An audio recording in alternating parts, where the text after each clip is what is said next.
gonna skip right past the intro because this is too insane to preface. Hoyo dropped a teaser for Fontaine literally last night, and when I tell you it made me go crazy, I have literally never been this excited in my life. I'm gonna try to do an analysis of the teaser and give some predictions for Fontaine, but honestly my mind is so clouded with excitement that I may have to revisit this someday. Anyway, let's just get started. First of all, it's so great to see Linny and Lynette in something besides the Travail trailer for the first time. I've always loved their designs and they just seem like fun characters. With all the Fontaine characters we've seen so far, we know the most about these two. Linny and Lynette are famous magicians, with Linny being the main performer and Lynette being his assistant. They're obviously siblings, which you already knew, but they also have a younger brother, Freminet, who is a diver. Linny is described as a friendly and reliable guy who has an affinity for, quote, stealing people's hearts. His sister Lynette is the polar opposite of him. She's very antisocial and mysterious. In her official introduction post on Hoyo Lab, it's implied that Lynette may be up to something more sinister than just magic. Only the very few among them in the briefest of interludes sense for a millisecond that they are being secretly watched.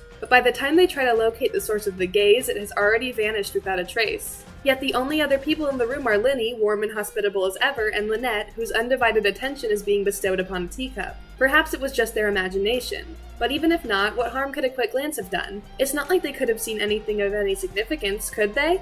This admittedly very long quote seems to imply that Lynette is watching people for some nefarious purpose, be it theirs or her own. Strangely, Lynette has cat ears and a tail, but neither of her brothers do. They don't appear to be accessories or a hairstyle like on Kuching or Dia, and her constellation Felis Alba literally translates to white cat. Perhaps Lynette was adopted, or, and here's my prediction, she's an android. When faced with social interactions, Lynette often says, entering standby mode. Normally I'd look at that as a silly quirk and nothing more, but combined with her odd observational behavior and physical differences from her siblings, that makes me think that Lynette may just be an artificial life form. Fontaine is the most technologically advanced nation in Teyvat, and Linny is a magician. With the combined power of tech and illusion, I think it would be pretty easy for him to build a robot that looks like his sister. Obviously, that's just speculation because there's not a whole lot of evidence for it, but how cool would that be? Moving on, we finally get to know the Hydro Archon's chosen name, Farina. We also got to see her in the court of Fontaine with Chief Justice Nuviet. These two have a really interesting relationship that's already been hinted at in Nahida's introduction post on Hoyo Lab.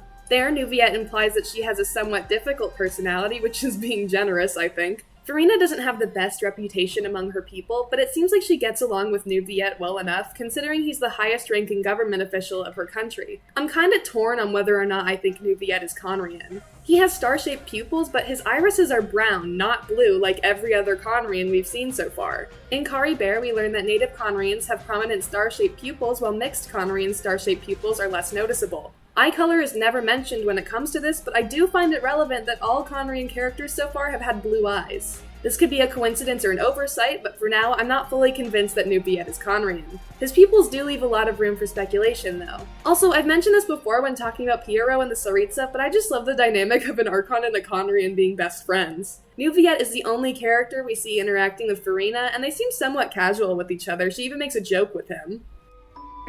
Boring! Why do I even bother? When are we going to finally see a real twist for once? Please refrain from levity in the court.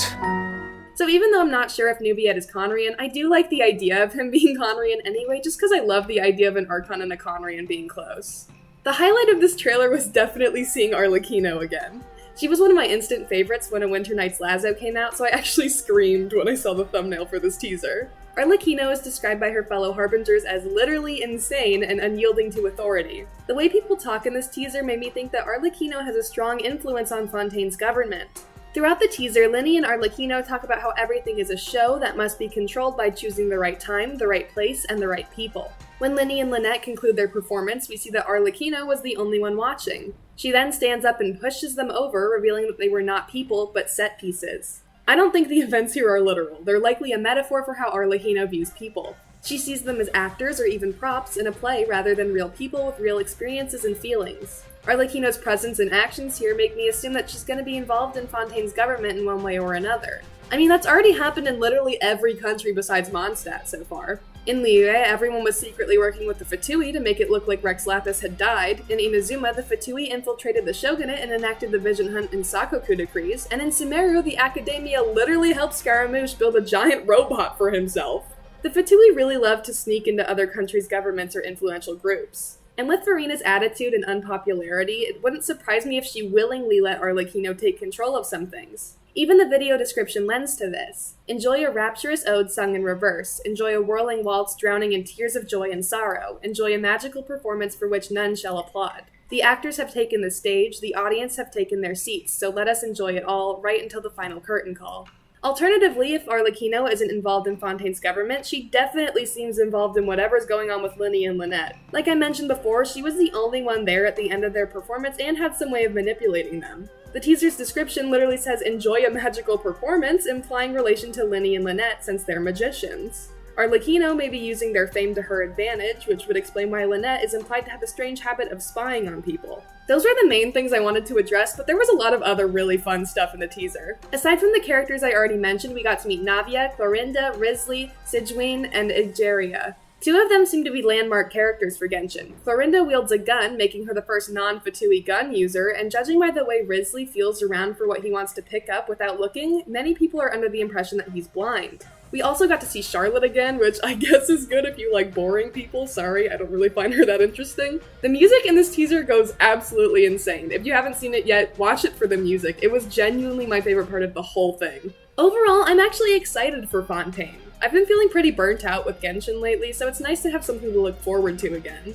I threw out a lot of crazy predictions in this video that might end up being completely wrong, so don't take anything I say too seriously. This video was mostly just for fun, to be honest. I'm working on the next Crash Course video right now, so keep an eye out for that soon. I used to ask everyone to comment who they wanted to pull for in old videos, so let's bring that back today. I want to know which Fontaine characters you guys are planning on pulling. I really like Lynette, Navia, and New Viette, so I'm probably going to go for them when they inevitably show up in game. Thanks so much for liking, commenting, and subscribing, and I'll see you next time. Bye, besties!